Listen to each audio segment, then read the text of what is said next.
One morning, Thor woke up and could not find his hammer, Mjolnir. Mjolnir was very important to Thor. With his hammer, he made the thunder and the lightning. Mjolnir the hammer made Thor as strong as 100 men. Thor looked under his bed, but it was not there. He looked in the room where he had his swords and axes and helmets, but it was not there. He looked in every one of the 500 rooms of his palace, Bilskirnir, but it was not there. There was no sign at all of Mjolnir, his magic hammer. At first, Thor did not get worried. Thor was not the type of god who worried. Instead, Thor got angry, quickly. And when he could not find Mjolnir, he got very angry, very quickly. "Where is it?" he shouted. "Where's Mjolnir?" Without Mjolnir, Thor could not make the thunder and lightning. Without Mjolnir, Thor was not the strongest of the gods. Then, slowly, an idea came into his head. Loki. Loki was always playing tricks and jokes on the other gods. "I know what's happening," he thought to himself. "I'm sure that Loki has taken my hammer for a joke." Now he got even more angry. "Loki!" he shouted. "Where are you? And what have you done with my hammer?" Loki appeared. "I have no idea," he said. "I don't believe you," said Thor. "You're playing a trick on me, aren't you? Where's my hammer, Mjolnir? If you don't tell me, I'll—" But Thor did not have time to finish his sentence. Loki did not like it when Thor was angry. "I promise I don't know," said Loki quickly. "It's not me. I'm not playing a joke this time." "Then this is very serious," said Thor. "If the giants have taken Mjolnir, they can get into Asgard and attack our city of the gods." "You're right," said Loki. "We need to do something." So Loki came up with a plan. "Here's what I'll do," he said. "I'll borrow Freya's falcon skin, and with that I can pretend to be a bird. I'll fly all around the world and look for the hammer." "Very well," said Thor.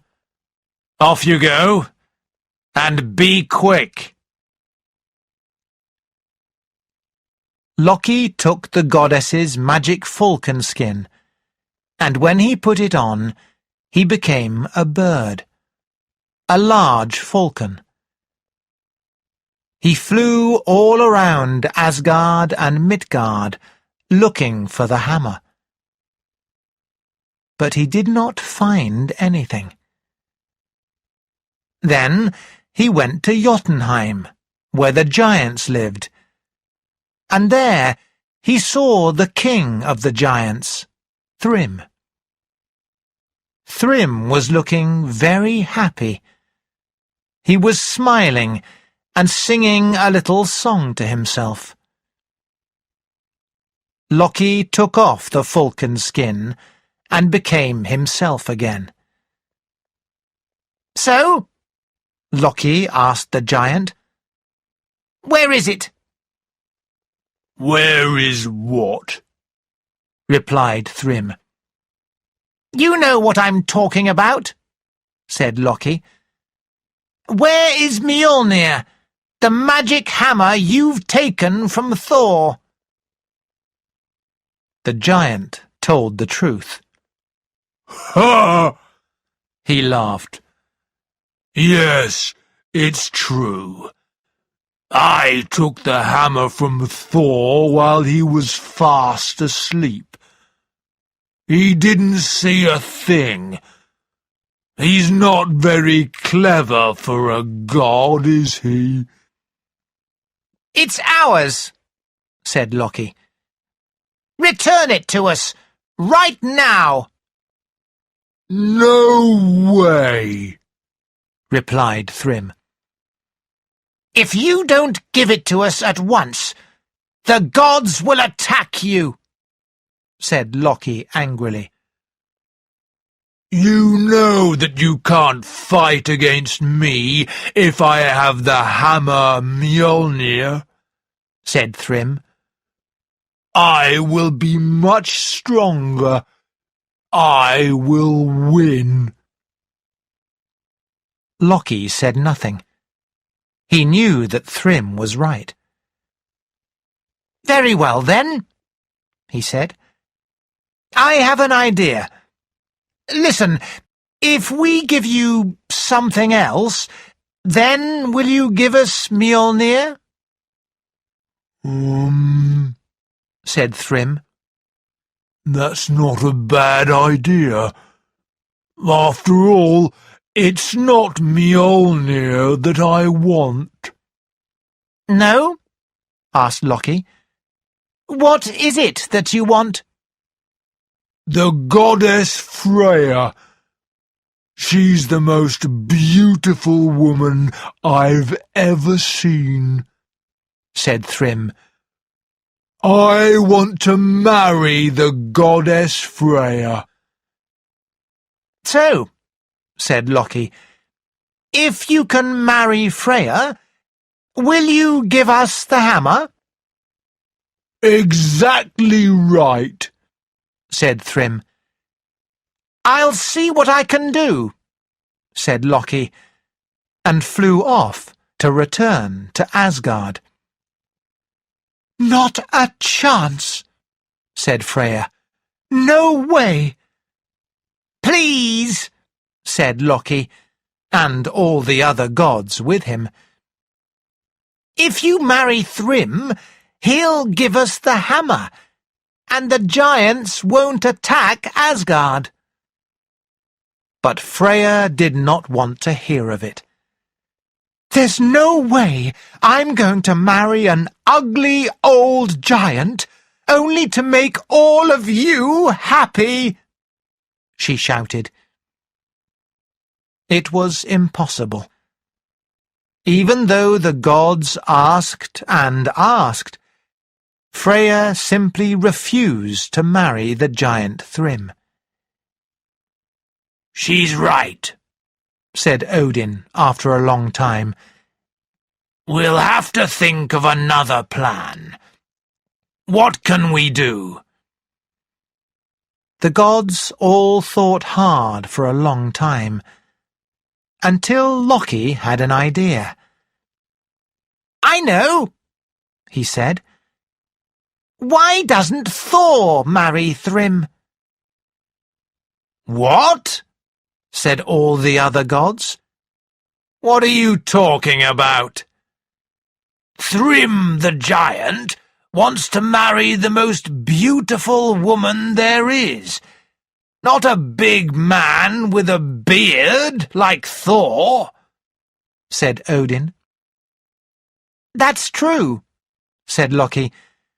"But listen, we know that giants are not very intelligent." "That's true," said Odin.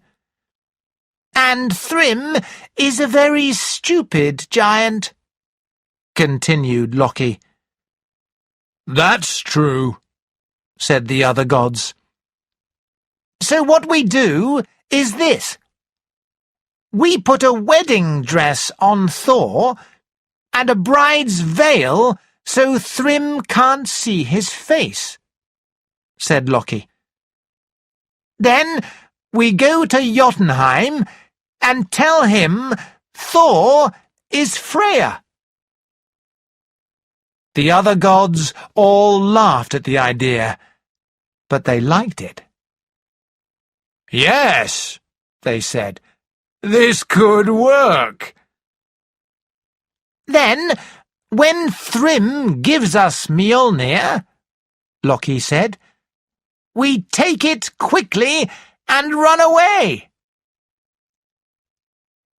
The next day, the gods all laughed again when they saw Thor wearing a wedding dress and bride's veil to cover his red hair and big beard. They laughed even more when he put on Freya's beautiful necklace. "That's not a beautiful bride," said Balder. "Anyone can see that's a man wearing a wedding dress." "That's not important," said Odin. "That giant is so stupid, he'll never see." Thor was very angry. "I'm not going to do this," he shouted. "This is stupid." He started to take off the veil from his face. "Listen, my son," said Odin to Thor. "If you don't do this, it means the giants have Mjolnir. And you know what could happen if they come and fight us in Asgard with that magic hammer." Thor was angry, but he knew his father was right. It was too dangerous. He had to say yes to Loki's plan, and let all the other gods laugh at him. Loki and Thor, pretending to be the beautiful goddess Freya, went to Jotunheim, where the giant Thrym lived. As soon as Thrym saw the bride, he was very happy. "My goodness," he said. "She's very tall." "That's true," said Loki. "Goddesses are very tall." "Can I see her face?" asked Thrym. "No," said Loki. "The bride cannot take off her veil until after the wedding." "Oh, of course," said Thrym. "But can I hear her speak? I want to hear her say words of love to me." "No, you can't," said Loki. "The bride will only talk to you after the wedding." "Very well, then," said Thrym. "Let's sit down now and have the wedding dinner. After the dinner, we'll get married." They all sat down at a big table with lots of food on it. Thor was famous because of how much he ate. And even though he was wearing a wedding dress and a bride's veil, it did not stop him eating. He ate 12 fish. Then he ate all the rest of the food on the table. "Goodness," said Thrym. "She's very hungry." "That's because she's thinking about the wedding so much she's forgotten to eat," said Loki. "She hasn't eaten anything for over a week.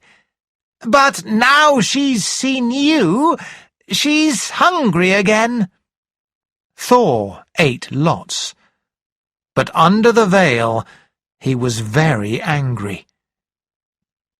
"I don't like this at all," he whispered to Loki, and he started to take off the veil. "No!" shouted Loki, and pulled the veil onto Thor's face again. But Thrym saw Thor's eyes. "My goodness," he said. "She has very red eyes. I thought Freya had beautiful blue eyes." "That's because the bride is thinking so much about the wedding.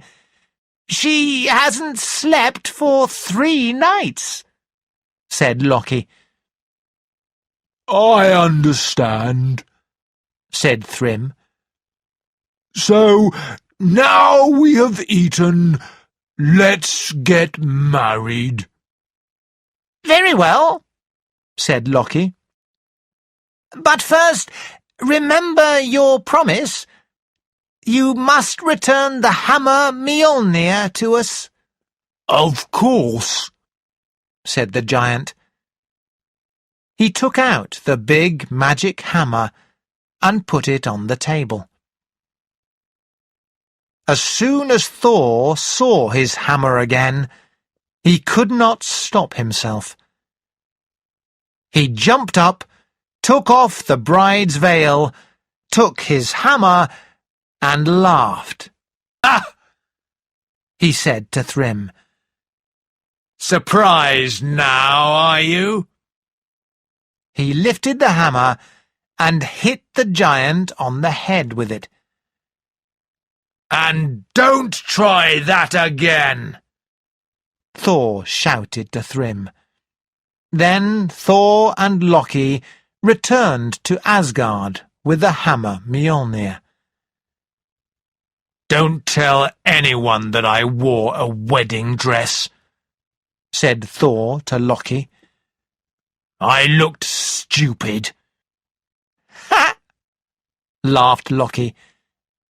"Sometimes, Thor, you are stupid, but not as stupid as that giant."